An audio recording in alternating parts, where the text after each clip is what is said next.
Cardio or weights? Which one is better? Which one should you do? Welcome to the long debate. Now, I say debate, I'm actually debating with myself, but you're more than free to put your comments down below the video if you would like and see what you think. But the answer to this age-old question of cardio versus weights, which one is better? The answer is both. A lot of people prefer one over the other, depending on you. Some people who swear by running or cardio in its most purest form, what people think of cardio as running, but that's not necessarily true.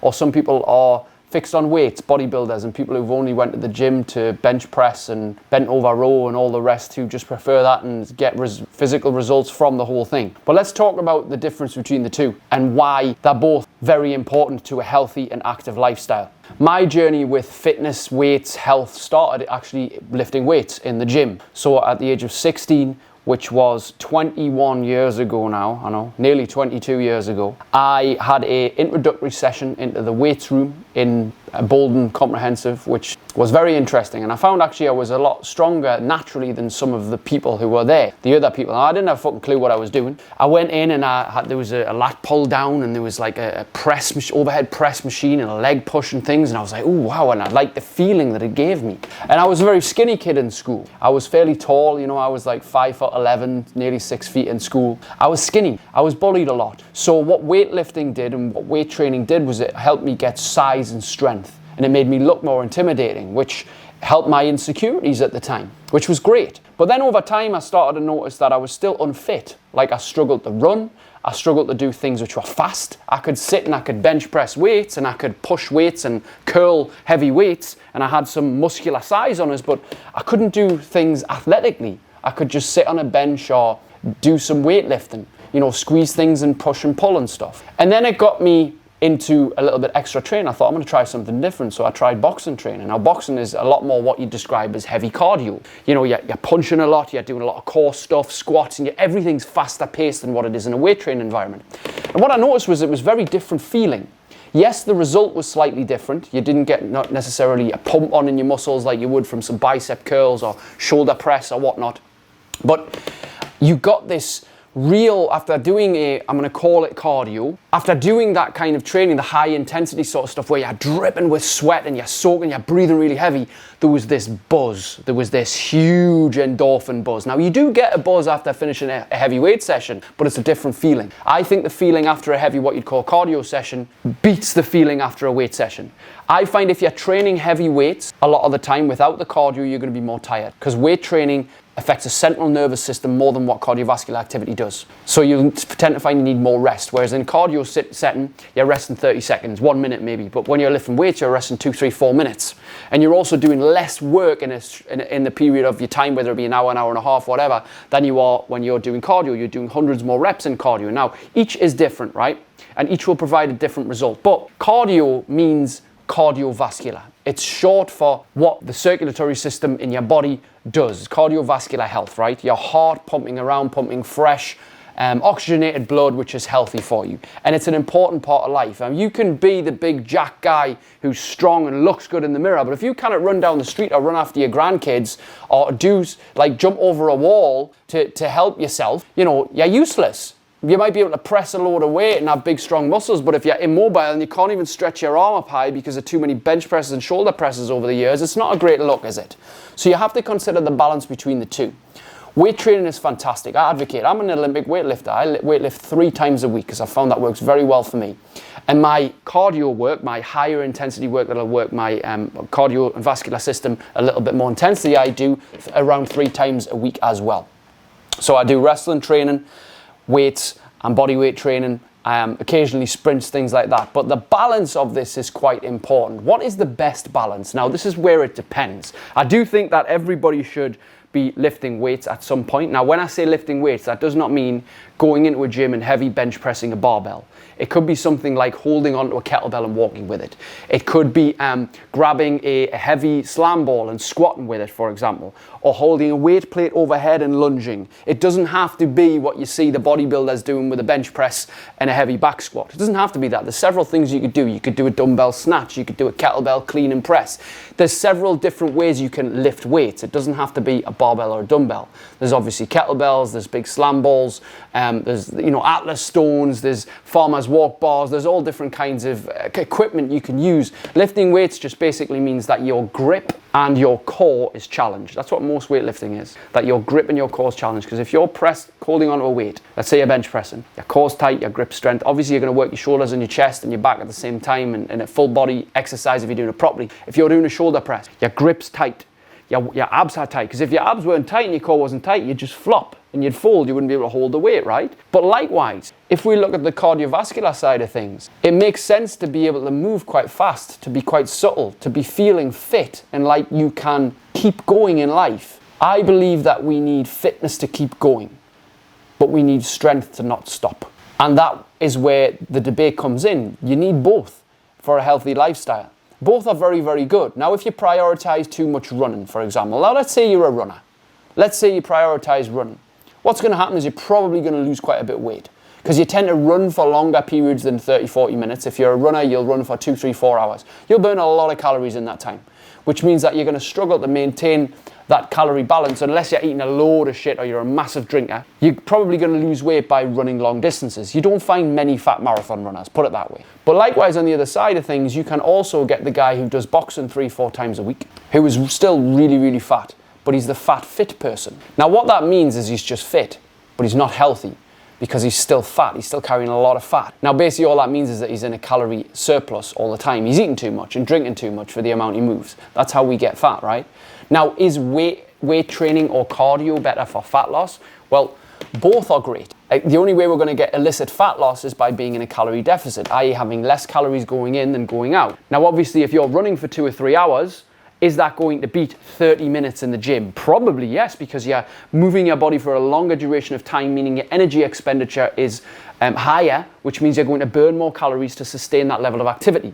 If you think about it that way, then technically the running is going to burn more calories. But does that mean it's better for you? Again, I believe I have the perfect 3 questions to decide what is best for you. Yes, cardio is amazing.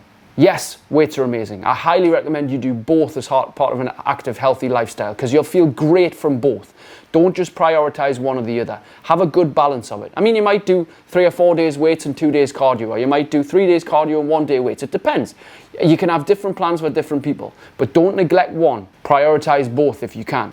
If we think about the structure of how it should be, ask yourself these 3 questions. Does it work? The thing that I'm doing now, if running works for you, great. Is there evidence to say that it works? Of course there is. But the second question you've got to ask yourself, do I enjoy it? Big thing that, because you're never going to enjoy it if it's new.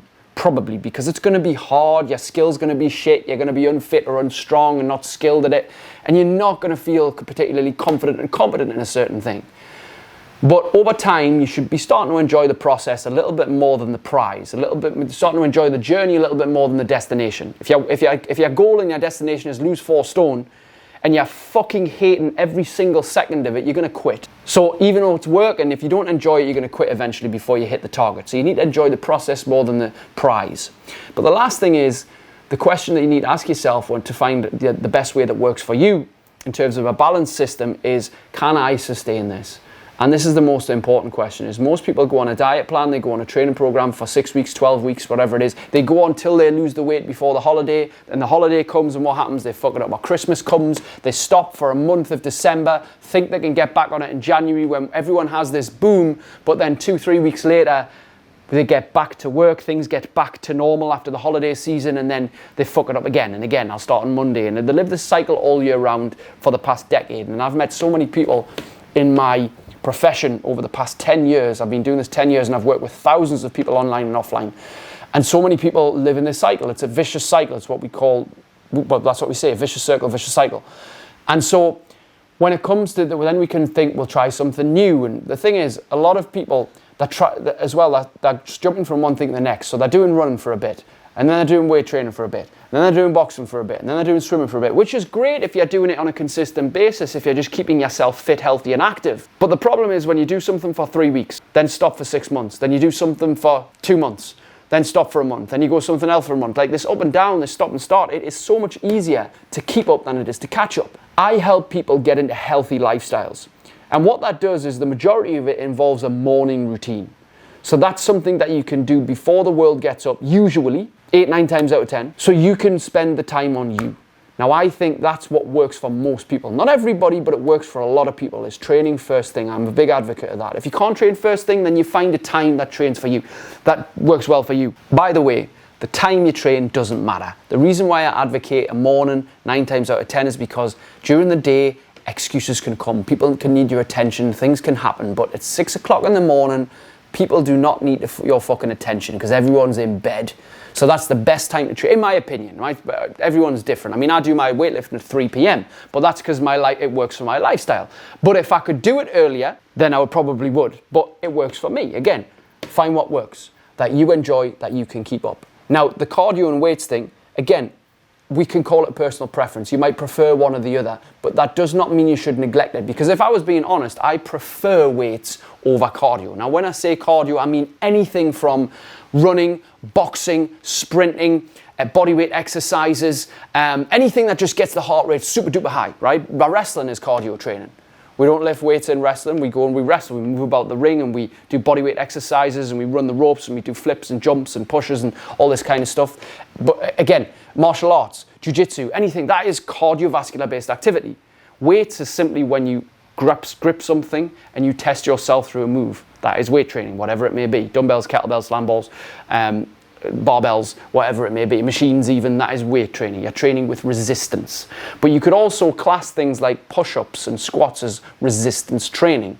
So although they are technically, you could say cardio-based exercises, they're also strength-based exercises, because if you try and do a push-up for 3 seconds and then you on repeat, you will find very much how much strength you need to do that. You try and do a squat, a slow, controlled, deep bodyweight squat. You will notice after a while how strong you need to be to make sure that that squat can be attainable and sustainable, right? So both are very important. At the end of the day, when you're weight training, you're training your cardiovascular system anyway. Your heart's working. It's just often not working as hard as what it would in a, say, a high intensity session or a long run or sprint. But likewise, when you're doing bodyweight training, for example, and you're doing squats and push-ups and planks and sit-ups, it's not like your body's not getting stronger because your muscles still have to push your body. So you're still getting stronger at the same time. But it's always best to mix both in a recipe that works for you, with what works, that you enjoy, that you can sustain. So there is a big debate on this whole weights or cardio, and the answer is both. If you did, for the next 3 to 6 months, for example, 2 days weight training, 3 days cardio, or vice versa, 3 days weight training, 2 days cardio, whatever you preferred, Monday to Friday, and you rested on a weekend and you had a little bit of indulgence with nice food and whatnot, and you did that 5 days a week, and you ate well and you rested well, in 3 to 6 months you would be unfucking recognizable. But the problem is we don't do it 5 days a week, do we? We are lucky if we do it once or twice or even 3 if we're starting off. Now, I have this philosophy with my TST guys, who I train online and offline, and all the training that I do with my coaching. I say more days of the week than not. It's not about perfection, it's about progression. And when we're looking for improvements in cardiovascular activity, i.e. we want to get fitter, we're looking to lift and shift heavier weight or more reps, we're looking to get stronger. Progress is the goal, no matter how small, no matter how insignificant. It's not about perfection. It's not about getting the expectations all the time.